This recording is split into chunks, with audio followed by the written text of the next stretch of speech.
Hello everyone, welcome back to the Analyst by Vajiram and Ravi, dated 12th August 2024. Today again we will be discussing some important topics that has appeared in today's The Hindu and The Indian Express newspapers, which are very relevant for your exam. In our first topic, we'll look into various aspects of space exploration, particularly in context of two astronauts getting stuck in the space. Then we'll look into the state of scientific research in India. After that, we'll look into various challenges that is being faced by the urban India. Then we will learn an important and interesting topic, that is Megaquakes. After that, we'll look into some basic details about high yielding seed varieties. Then at the end, we will look into some prelims snippets which will help you in excelling your prelims exam. So stay tuned. So our first topic is getting stuck in space. The context of this topic is that astronauts Sunita Williams and Butch Wilmore may be cooped up in International Space Station till February 25 due to glitches in the Boeing spacecraft that took them to the space. This particular topic pertains to syllabus of your GS paper 3 space technology. So we often do not encounter this kind of news that people are actually stuck or stranded in the space station. But this has actually happened, that astronauts Sunita Williams and Butch Wilmore they will have to spend some extra time in the space. Why this has happened? Because the spacecraft by which they have gone to the space, that is Boeing's Starliner, have encountered some malfunctions or the glitches have occurred in that particular spacecraft, and that's why they might have to spend some extra time in the space. The NASA have said that they might have to wait till February 25 to return on the Earth. This is an unprecedented situation, but Williams and Wilmore lives are not in danger as per the NASA. NASA says that they have sufficient resources to at least stay for 6 more months in the International Space Station.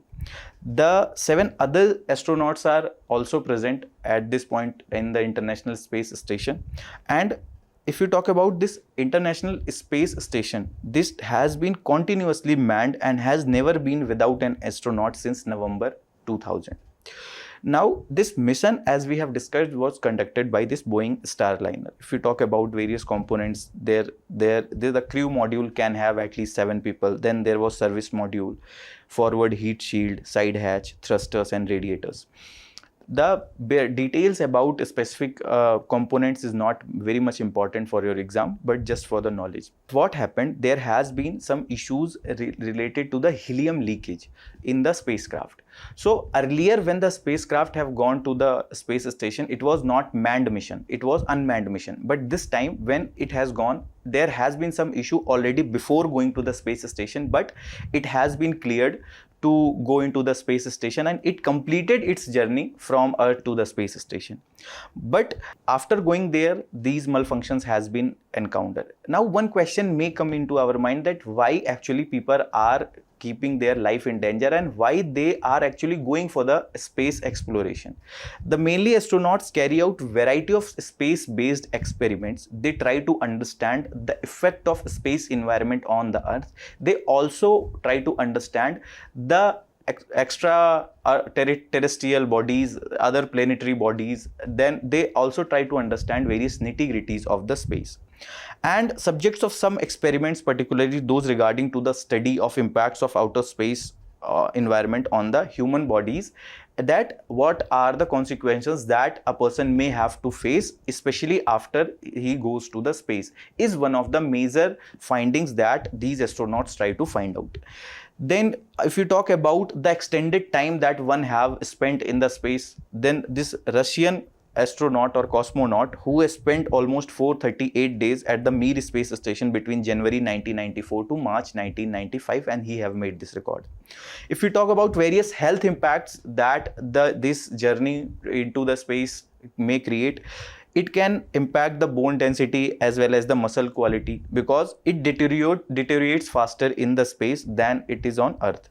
The low gravity impacts the brain fluid, and extended stays can potentially alter the brain structure also, and in future cases like brain hemorrhage can also happen. Thus, extended stays can also increase the risk of heart diseases, cardiovascular diseases, etc. Various vision related issue, and are also at a higher risk of cancer due to the DNA damages. So let's try to also look into the various basics of International Space Station. We pray for a safe coming back of these astronauts, that they come in the due time, and NASA take proper measures for this. But let's also look into some basic details about International Space Station. This is the largest modular space station in low Earth orbit, and it also suggests larger human-made structure, largest human-made structure in the space. It was launched on 20 November 1988 from Kazakhstan, and it is expected to operate till almost 2030. The orbit is at an altitude of almost 400 kilometer and circles the globe every 90 to 93 minutes. This size is almost 450 tons. If we talk about various agencies involved, it is the USA's NASA, Europeans, ESA, then Japan's JAXA, Canada, and Russia. The station is divided into mainly two sections, especially the Russian orbital section, which is operated by Russia, and United States orbital section, which is managed by multiple countries. Then it also serves as a microgravity and space environmental research laboratory, means the gravity is very low or almost negligible there. More than 3,000 experiments have been conducted aboard this International Space Station. If we talk about India's mission, India's plan to have own space station by 2035, which would weigh almost 20 tons, and it will also orbit around above the 400 kilometer, and the astronauts could stay almost 15 to 20 days there. And NASA and ISRO will jointly launch a joint mission for this ISS in 2024. Okay, so these are the basic details about International Space Station. Let's also look into some other issues that are being faced, especially with regard to the space exploration. The first case is rising case of space debris. What is happening? There is a race that is going on to explore the space, and in this regard, multiple countries who hasn't their footprint on the space are also trying to get a footprint on the space, and that's why they are also sending multiple satellites into the space. So this is creating a situation where overcrowding of space is happening, and that's why the space debris is increasing. Secondly, there has been some accidents also, where, for example, one Chinese satellite was involved in one such accident, which also creates multiple cases of space debris. Second, these accidents also danger the life of people located in the earth on the ground, that whatever the debris may fall on the earth, that can also endanger the life of people. Then weaponization of space. There has been apprehensions by some of the countries that some countries are parking some of their weapons into the space also. So this weaponization of space is also happening, and there has been some also apprehensions that some of the technologies that are majorly used in the space exploration can also be used in the wars, etc. in future. Then the issue of sovereignty. As of now, space doesn't belong to anyone, it belongs to everyone. So there might be in future some litigations with regard to the sovereignty in the space also. Then another thing, that there are multiple laws that are governing at present the outer space. For example, Outer Space Treaty of 1967, then the Liability Agreement, etc. So this Outer Space Treaty mainly gives all the principles that has to be followed by all the states while exploring the space. Then this Liability Agreement imposes the liability on any particular state if they are causing accident, etc., or non-peaceful use is happening. So these issues are the major issue. Another issue is that these treaties and agreements are not properly implemented, not properly enforced. Then the issue of domino effect, where by looking into one country, that one country is exploring the space, other countries are also going on for exploring the space. That is creating multiple other issues that we have just discussed, whether it is overcrowding, accidents, or rising cases of space debris. So what should be our way forward, that what should be done? First, there is need to promote the reusable rocketry, where the reuse launch vehicles can be used. and promoted. For example, SpaceX is working in this regard only, where the various space satellites, various vehicles by SpaceX are being reused multiple times. So this will help in reducing the debris as well as reducing the overcrowding of the space. Then life support systems. These unprecedented situations requires some emergency measures, that there should be some mitigation measures which can keep out the people or the astronauts' life out of danger in case of these kind of unprecedented situations that has just happened. And here there is need for more collaboration and cooperation between different states. Okay, then there is also need for promoting sharing of resources, where one satellite or one satellite vehicle can be used by multiple other persons, and this will also decrease the overcrowding as well as space debris. Second, there is also need for in situ resource utilization, means the resources that are being sent by the one country needs to be utilized by multiple other countries to ensure the sustainable use of space. Then there is also need for better physical conditioning. Whoever astronaut is being sent to the space, they should be properly given proper conditioning on the earth itself, so that they can survive on the space even for extended period without any major impact on their health. Our next topic is state of scientific research in India. The context of this topic is that later this month 33 scientists will be awarded the Rashtriya Vigyan Puraskar. This particular topic pertains to syllabus of your GS paper 2 government policies and intervention, and syllabus of your GS paper 3 achievements of Indian in science and technology. If we talk about the basics, India's expenditure on research and development has declined to almost 0.64% in 2021 of percentage of GDP, down from 0.8% in 2008-9 and 0.7% in 2017 and 18. Comparatively, most developed countries allocate at least 2% to 4% of their GDPs on the research and development. This shows that our focus has been very abysmal towards developing a very robust research and development framework. The Science and Technology Innovation Policy 2013, which has aimed to increase the gross expenditure on research and development to almost 2% of GDP, a goal that was also reiterated in the 2017-18 economic survey also. However, our progress has been very slow. Then if we look into the various issues that are plaguing the scientific research in India, the first and the major issue is the funding and the infrastructure issue. The funding is very insufficient, as we have seen that the GDP contribution in percentage term is very negligible by the government, or the public investment is very less. Second, the private investment is not also very motivated to invest in the research and development, and that this is the major issue about the insufficient funding. Second, this research and development sector is one such sector which is very capital intensive, and it requires proper amount of capital. Then the inadequate infrastructure, whether it is labs, okay, equipments, etc., are not properly available, and there is very less investment in this sector also. Then the bureaucratic hurdles also, the various clearances that one particular researcher have to get. Then the poor IPR regime, where they can't properly implement their IPRs, etc., is also one of the major issue. Then if we talk about the human resource development issue, the brain drain, due to the poor framework environment of the research and development in India, what is happening, multiple people are going outside India to have better opportunities. Then the lack of skilled manpower.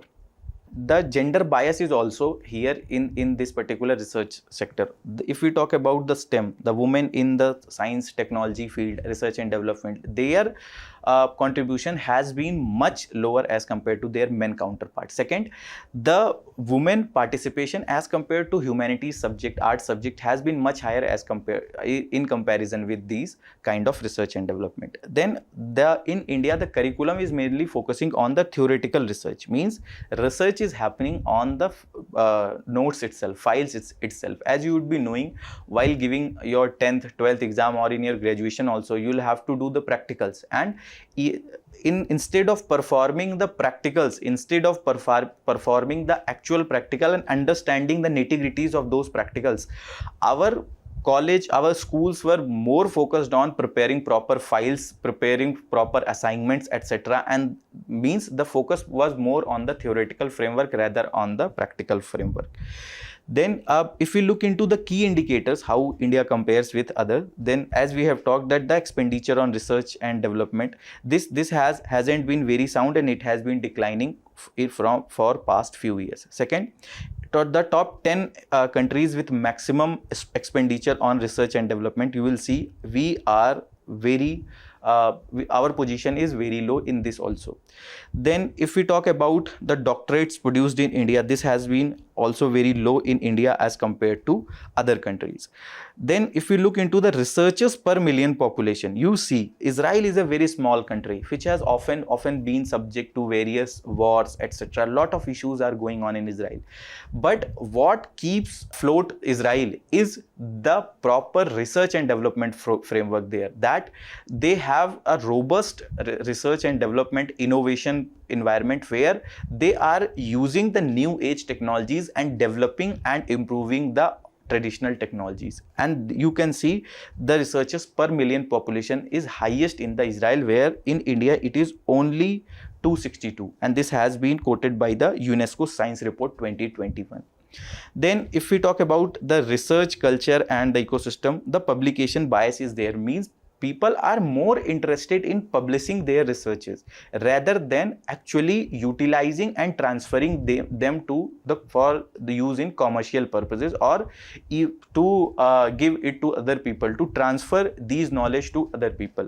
Then lack of interdisciplinary collaboration is also one of the major issue, where there, for example, in the case of space technology, as you know, there is a requirement of physicists, chemists, mathematicians. Every field is required in exploring the space technology. But in India, there is a siloed approach that is followed, especially with regard to the developing this research and development. And that is this lack of interdisciplinary collaboration further hampers the research and development environment. Then there are ethical concerns also, where the areas in which research can be done, that is still limited, that is still being explored. For example, research is related to the genetic crops, etc. That has seen a pace in earlier time. However, due to the ethical concerns, government hasn't been very frequent in giving them clearances, etc. That has demotivated for further research in the biotechnology field. Then other issues like industry academia gap, that limited industry academia collaborations are happening, means as of now the issue is that the curriculum that is there, that is outdated, means whatever the demand of industry is there, that is not being taught by, that is not being given by the schools and the colleges and the universities.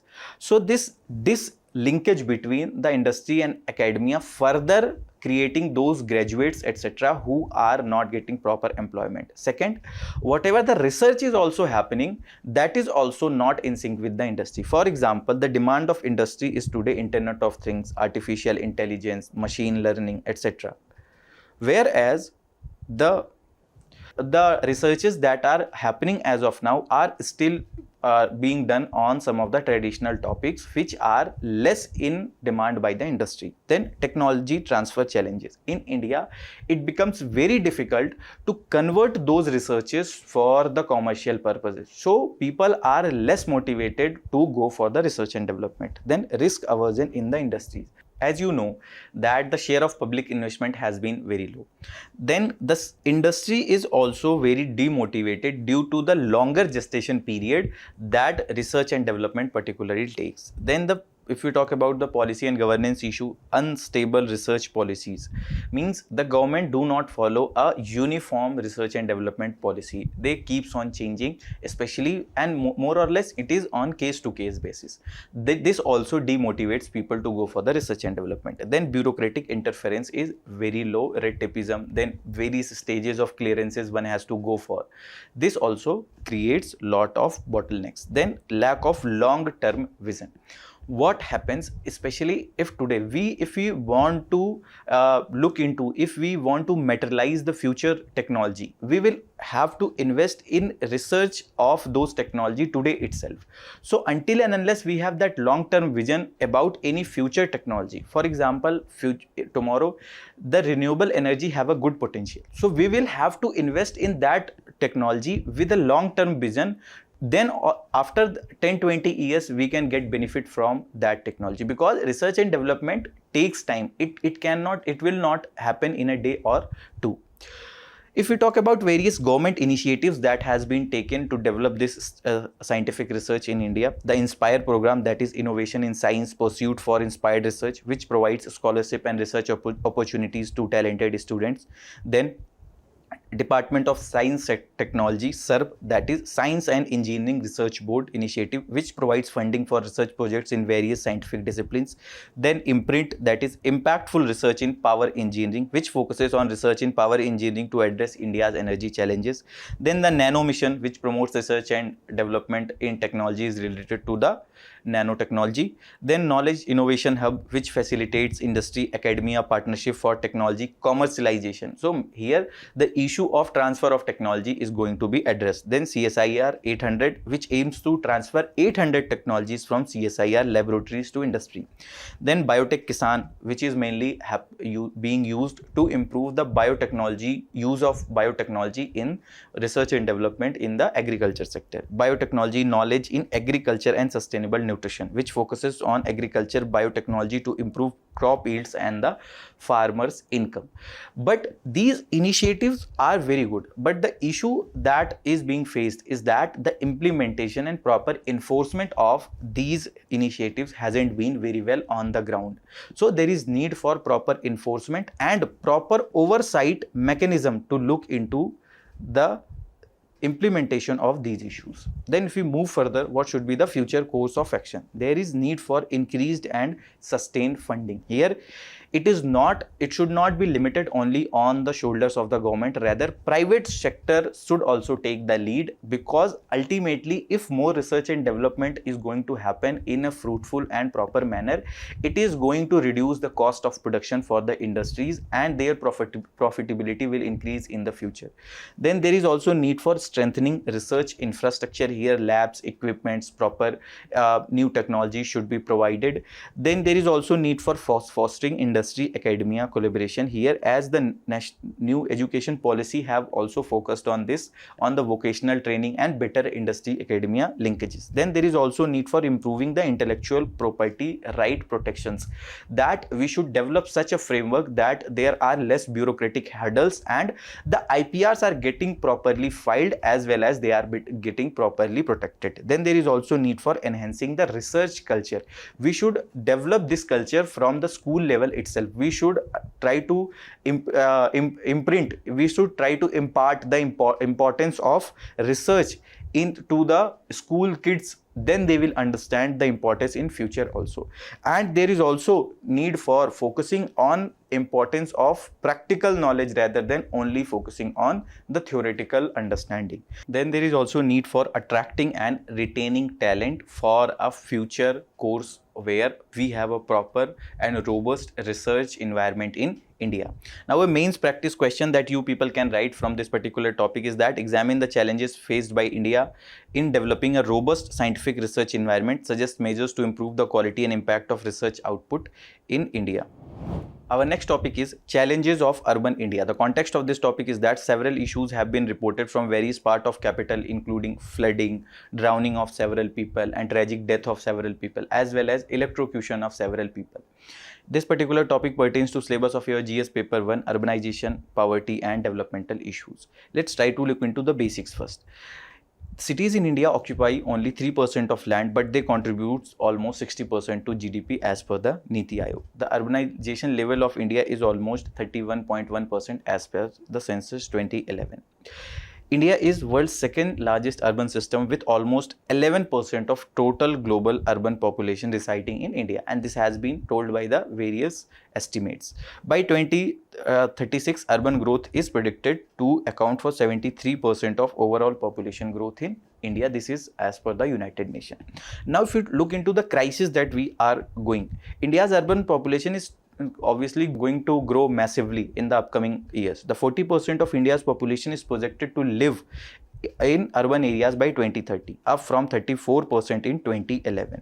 Whereas 31% of urban households lack access to piped water or the public tap water. This shows the abysmal condition or the poor sanitation condition. Lack of potable water also is there in the urban areas. 67.3% of urban India's households are not connected to a piped sewage discharge system. And this not only creates the issue of sanitation or the lack of potable water, but it have wide scale ramification. For example, it increases the case of non-communicable diseases, for example, dengue, cholera, etc. Then it also leads to cases of urban flooding because of lack of proper discharge system. The inundation of the water happens in the majority part of the urban areas. Then 48% of the urban water supply of India comes from groundwater, according to the Center for Science and Environment. This also impacts the groundwater. It is polluting the groundwater as well as it is depleting the groundwater table. There are other issues like concretization of urban areas, etc. This is also one of the issues that is leading to non-recharge of groundwater also. And all this data that we have seen is given by United Nations Department of Economic and Social Affairs and National Family Health Survey, as well as from the census 2011. If we look into the various issues, the first is the overcrowding and the congestion. If we look into this traffic index that came in 2018, the world's top 10 congested cities, the top was Mumbai and New Delhi was on the 4th cities. If we look into the various other countries of major developed countries, that are much less congested as compared to India's Mumbai and Delhi. And if we look into the Mumbai's traffic woes, weak congestion and Saturday evening peaks are almost 95%, and some of the peak hours are especially in the morning and evening. If you look into some of the other cities of the NCR like Gurgaon, Noida, etc., just a spell of rain and you will find multiple traffic halts in the major part of the Delhi NCR. So this population density is one of the major reason for that. What is happening? The rural to urban migration is happening on the major tier 1 cities, major metropolitan cities. These rural to urban migration is happening mainly due to some push factors and some pull factors also.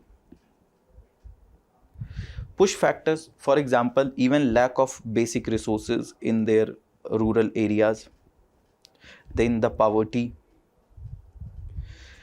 Pull factors, better avenues for education, employment in the urban areas. So this is leading to a case where more of people are coming to the urban areas, and our urban areas are not keeping pace with the pace at which the urban infrastructure is not keeping pace with the pace at which the population is increasing in the urban areas. That is making our urban infrastructure unsustainable. So this population density, if you look into the urban areas, that is much higher, especially in some of the metropolitan cities. Then the traffic congestion, as we have seen, this has been mainly due to the rise of private vehicles in these metropolitan cities. What is happening?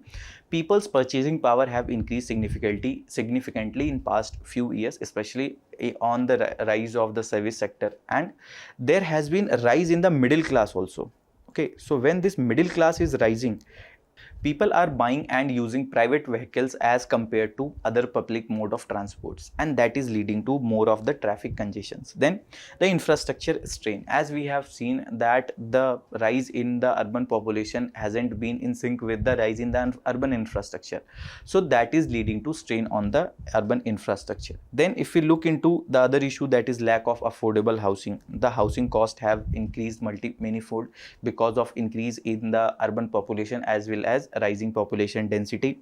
Then, and due to this, there has been rise in various slums in majority of the metropolitan cities, and this has also increased the urban poverty. So when these unaffordable housing is there and slums are increasing, this is further impacting the urban issues, because some of these slums are on the natural water channels where the rainwater is not going to meet the local rivers, canals, or the local water systems. It is also increasing the pollution levels in the cities, or waste generation is also increasing to somewhat significant levels. Then if we talk about the environmental degradation due to the unsustainable urbanization, we are looking into the higher air and water pollution. Then the poor waste management is happening, and we are seeing the rise in various landfills in majority of the metropolitan city. For example, in Delhi NCR, you can look into the Gazipur landfill site, which has also caused the death of several persons, etc.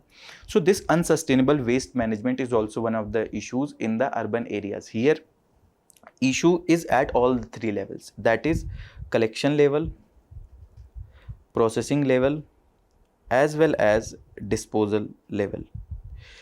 Here in the collection stages, the corruption at the municipalities, then the lack of proper behaviors by individuals also, where we are not segregating our waste into the dry waste and the liquid waste or wet waste from our homes. Then the processing, due to lack of proper technologies, lack of proper industries, here is one issue. Then if you look into the disposal, here also the issues are mainly due to the lack of proper technologies, etc. Then the green space scarcity is also there due to lot of concretization, lot of constructions that are happening. Then if we look into other issues like inadequate infrastructure, that is leading to water scarcity as well as the sanitation issues. Then this also increasing, as we have talked, the cases of the non-communicable diseases, as well as it is also defacing, as well as it is also earning a bad reputation to us. Then energy shortages. For example, the electricity supply hasn't been very smooth. Second, if the electricity is being supplied, it is not very proper. You can see in the most part of the Delhi, the overhanging wires are here and there, and this has caused the tragic deaths of several persons in past few months, in this months of rainy seasons also. Then the socio-economic disparities, it have caused the income inequality. That has been also showed by the World Inequality Report 2022, which says that India among the most unequal nations, and top 1% of population holds 22% of national income. Then if we talk about the unemployment issues, okay, the lot of informalization has happened. Almost 90% of economy was informal. Then it has also led to rise in the gig economy, where the gig workers are those workers who are outside the traditional employee-employer relationship. So they lack proper social security benefits, as well as job security, as well as income insecurity. So with rise in the urban population, where more and more youth are coming to the urban areas in search of better jobs, and due to high unemployment in the rural areas, it is causing more informalization, more rise in the gig workers in the urban areas. Then the social exclusion of some of the marginalized people, low caste people, as well as the disabled peoples has been also a major challenge. Various governance challenges, for example corruptions, especially with regard to the municipalities, etc., where there has been collusion between the officers and the various people who are governing the municipalities. Then lack of proper urban planning. For example, Delhi itself, we are focusing to develop a proper master plan from since a decade, but we couldn't still develop a proper master plan for Delhi. Then weak implementation. The simple example we can take that, for example, the plastic waste management rules, single-use plastic hasn't been banned, but we can easily find out in our vicinity the single-use plastics in ample amount. Then other regulation, whether it is related to the pollution or related to the building norms, etc., are not being properly followed, are not being properly enforced in the urban areas. If we look into various government initiatives that government have taken, especially to develop the urban infrastructure. The Smart Cities Mission, which is focusing on developing cities with a focus on technology, sustainability and citizen engagement. Atal Mission for Rejuvenation and Urban Transformation, or AMRUT, which is providing basic urban infrastructure like water supply, sewerage and public transport. Then Swachh Bharat Mission Urban, which is focusing on achieving open defecation free cities and improving the solid waste management. Then other schemes like Pradhan Mantri Awas Yojana Urban, which is providing affordable housing to all urban households by 2022. Heritage City Development and Augmentation Yojana, or abbreviated as HRDAY, which is focusing on preserving and revitalizing the rich cultural heritage of Indian cities. Then Deen Dayal Antyodaya Yojana, National Urban Livelihood Mission, or NULM, which is empowering the urban poor through skill development and livelihood opportunities. Now, what should be the way forward, or what should be done?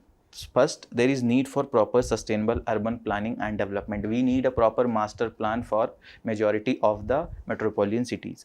Here we need comprehensive urban planning, and this should be done according to the needs of that particular city. As of now, there is a problem that we are following a uniform policy, which is not a good approach. We will have to follow a need-based planning according to the needs of city and even for the different part of the cities. Then smart cities initiatives which we are using, there is need for more technology integration and there is also need for more proper enforcement of these initiatives in a time-bound manner. Then there is need for decentralization. More decentralization should happen, even whether it is for planning stage or for execution stage, and in this way we can implement, we can enforce our planning at a better level. Then there is also need for improved infrastructure and basic services. For example, public transport needs to be improved. This will help in decreasing the private vehicle use, and this will help in traffic decongestions. Then there is also need for affordable housing. Here the government will have to take a lead. The government is also working on this, for example with the schemes like Pradhan Mantri Awas Yojana Urbans, where flats are being provided. So these kind of townships can be developed, housing complexes can be developed for affordable housing that can address the issues of slums, etc. Then there is also need for improving on the water and the sanitations to address the issues of the non-communicable diseases as well as the urban floodings. Then it can also, the water and sanitation woes will be addressed. Then it can also help in the issue of defacement of our cities as well as various other issues, like we have seen the halt in the industrial activities that happens especially during the monsoon season, etc. Then there is also focus on the renewable energy. We have to move from fossil fuel based energy to green energy, and we also need to develop a proper green spaces in the cities, proper groundwater recharge facilities, proper rainwater harvesting facilities, etc. Then there is also need for focusing on social inclusion and empowerment. Here the focus should be on developing proper education and skill development levels. Then healthcare accessibility should also be there. This can help in reducing the out-of-pocket expenditure of the people. Then social safety net should be also provided, proper insurance and the pensions scheme should be provided. Second, one more important thing is we need to also develop the counter magnet cities. What does I mean by counter magnet cities? For example, a person from Bihar is coming to Delhi. Let's suppose a city near Bihar, in Bihar itself, Patna, is developed properly, that in Patna, all the industries are getting proper land. There is no issue of land acquisition. Second, they are getting proper supply of electricity, proper power, etc. Then all the avenues of better colleges, etc. are also developed in Patna. So these people who are coming to Delhi to get better jobs and better education, they will stay in the Patna itself rather than coming to Delhi, because Patna will be much affordable as well as accessible to these people.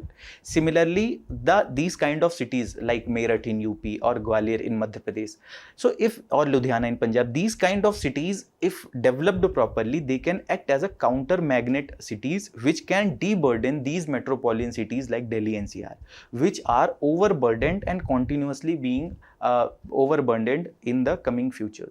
Other measures, like there is need for good governance and transparency, where e-governance should be prioritized. This can help in reducing the corruption, as well as public centric service delivery will happen. Then there is need for citizen participation to actually realize the true sense of good governance. Then capacity buildings of especially the municipalities should be done so they can address the underlying issues. Then there is also need for corruption preventions. Here there should be proper oversight mechanisms that can actually sense the corruptions that are going on and that can be eliminated. Then there is also need for financing urban development. Here more public private partnerships needs to be done. This will diversify risk, as well as this will also improve the efficiency, as well as the maintenance of the urban infrastructures will be better. Then there is also need for innovative financing model, for example InvITs or Infrastructure Investment Trust or REITs, Real Estate Infrastructure Trust. Similarly, some of the municipalities have listed on the stock markets also, that these kind of innovative mechanisms should be promoted so that the financing issue can be addressed well. Then there is also need for tax reforms, especially with regard to the property tax and housing tax that people were paying. This can help in increasing the revenue of municipalities and their service delivery can be better. A mains practice question from this topic: discuss the multifaceted challenges confronting urban India, suggest comprehensive measures needed to address the underlying issues. Our next topic is Megaquakes. The context of this topic is that first ever Megaquake advisory is issued by Japan. This particular topic pertains to syllabus of your GS paper 1, Physical Geography and Earthquakes. So an earthquake with a magnitude larger than 8 is called as the Megaquakes. After a 7.1 magnitude earthquake which has occurred in the southern Japan on August 8, the Meteorological Agency of Japan issued a first ever Megaquake advisory. The agency says that the likelihood of strong shaking and large tsunami is higher than normal on Nankai-tro. This is the southern area of Japan which has faced this particular issue, and the agency says that this is the area where there has been incidents where a subsequent earthquake has came and that has been much higher as compared to the previous one. So if the first one was of 7.1 magnitude, there are high chances that the next one will come and that will be much higher in the magnitude. And this is the case of Megaquakes, where the magnitude is much higher than 8 and it will cause much more devastation. The Nankai Trough is an underwater subduction zone nearly 900 km long, where the Eurasian plate collides with Philippine Sea plate, pushing the latter under the former and into the Earth's mantle. When one plate is subducting under the another, this is leading to release of energy and it is further causing the tremors, and that is in the form of earthquakes. The accumulation of tectonic stress that happens, this leads to the high magnitude earthquakes or Megaquakes. This Nankai Trough has produced large earthquakes roughly every 100 to 150 years, and there is a possibility after this 7.1 earthquake that has struck recently.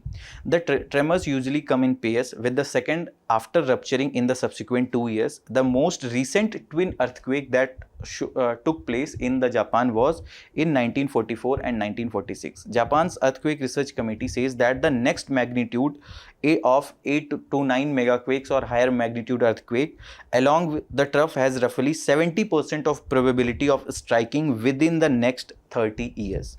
Accurate prediction of an earthquake needs a percussory signal from within the earth indicating a big quake is on the way. And as of now, with the developed technologies, the technology we have at present level, no equipment we have to find such percussory signals from the inside of the earth. Let's also look into some of the basic details about the earthquakes. Earthquake is the shaking of the ground caused by the sudden motions along the faults or fractures in the earth crust. The fault, a fracture in the rocks that make up the earth crust. Epicenter is the point at which surface of the earth directly above the focus, and focus, or which is the hypocenter, is the point within the earth where an earthquake rupture starts. Then these plates which actually collide or which leads to these earthquakes are the massive rocks that make up the outer level of earth's surface and whose movement along the faults trigger the earthquakes. If we talk about the seismic waves that generates and that cause the tremors and earthquake, these are the waves that transit the energy released by the earthquake. Then if we look into the seismic zone of India, about 59% of land area of India is liable to seismic hazard zone. It has been divided into various zones. Zone 5th is the very high risk zone, area liable to shaking intensity 9 and above. Then zone 4, high risk zone, moderate zone is 3, and low risk zone is zone 2nd. Next topic is high yield seed varieties. The context of this topic is that PM Modi released 109 high yielding, climate resilient and biofortified seed varieties. This particular topic pertains to syllabus of your UPSC prelims, current events of national and international importance, and syllabus of your GS paper 3, biotechnology and agricultures. So mainly why these high yielding seed varieties have been released to enhance the farm productivity and improve the farmers' income. A major issue that is being faced by the Indian agriculture is the issue of the low productivity, our per hectare productivity as compared to other developed countries and some of the countries which are good in agricultural production like US, Brazil, China. So our productivity is much less as compared to those countries. So these high yield seed varieties will address that major issues, and these seeds has been developed by Indian Council of Agricultural Research and state agricultural universities. These seeds cover 61 crops including 34 field crops and 27 horticulture varieties. One of the 109 seed varieties released in is CR Dhan 416, which is a rice variety ideal for coastal saline areas, and its yield is almost 48.97 quintal per hectare and matures in only 125 to 130 days. So the maturity time is little less as compared to other seeds. This variety is moderately resistant to brown spot, neck blast, sheath rot, rice tongro disease and gloom discoloration, besides offering a full resistance to brown plant hopper, grasshopper and stem borer. In past few years, this has been seen that some of the diseases related to the plants has been asked by the UPSC. So these kind of diseases which mainly are subject to the rice crop might be asked in your exam. Then there is a new durum wheat variety which is suitable for Maharashtra, Karnataka and the plains of Tamil Nadu, and these are adapted for irrigated condition and it has an average grain yield of 30.2 quintal per hectare. The variety is tolerant to terminal heat, resistant to stem and leaf rust and biofortified with higher level of zinc, that is 41.1 ppm, and iron 38.5 ppm. It also contains 12% protein. So these varieties, these seed varieties is not only improving the productivity, not only improving the yield, but they are also addressing the nutritional needs, which is going to play a very important role in addressing various diseases. So you will have to learn two things, that this variety durum wheat is the wheat variety and CR Dhan 416 is the rice variety. Now we will look into prelims snippets. In this, our first topic is CBDT or Central Board of Direct Taxes, which is a statutory authority functioning under the Central Board of Revenue Act 1963. This is part of Department of Revenue in the Ministry of Finance, Government of India. The functions of CBDT are that they formulate the policy dealing with matter relating to levy and the collection of direct taxes and supervision of the functioning of entire income tax department. They also proposes legislative changes in the direct tax enactments and changes in the rates and structure of taxation in tune with the policies of the government. So mainly they try to frame such policies so that the revenues of the government can be increased sustainably, and those revenues, those resources can be used for the growth and development story of India.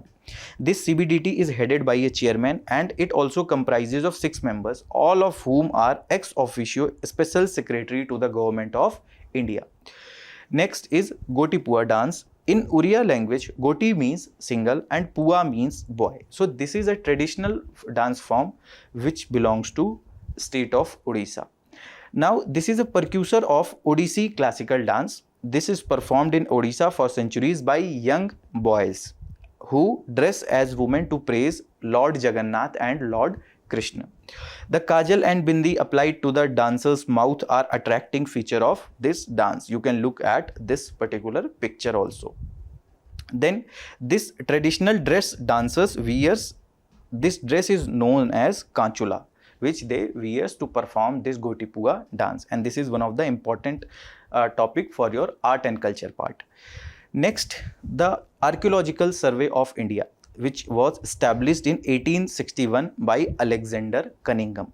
After independence, it was established as a statutory body under the Ancient Monuments and Archaeological Sites and Remains Act 1958. The role of Archaeological Survey of India is that it is responsible for archaeological research and the conservation and preservation of cultural monuments in the country. Major activities: they carry out surveys of antiquarian remains, exploration and excavation of archaeological sites, conservation and maintenance of protected monuments, etc. The concerned ministry related to Archaeological Survey of India is Ministry of Culture. Next is DPIIT, or Department for Promotion of Industry and Internal Trade. This was earlier named as Department of Industrial Policy and Promotion. This name was changed after 2019, and this DPIIT comes under Ministry of Commerce and Industry. Why this name was changed? To broaden its scope to include the internal trade also. Earlier, this DIPP was only concerned about the external trade, exports of India, whereas this DPIIT also looks into how they can promote the internal trade, the trade within India, trade between the different states of India. The mandate of this is creating and implementing growth strategies for the industrial sector, the promotion of internal trade including the retail trade within the boundaries of India, the welfare of traders and their employees, matter relating to facilitating ease of doing business. Then matters relating to the startups, etc. are also looked after the DPIIT. So this was all from today's Analyst. I hope you liked the session. Thank you very much for joining this session. All the very best. Keep studying.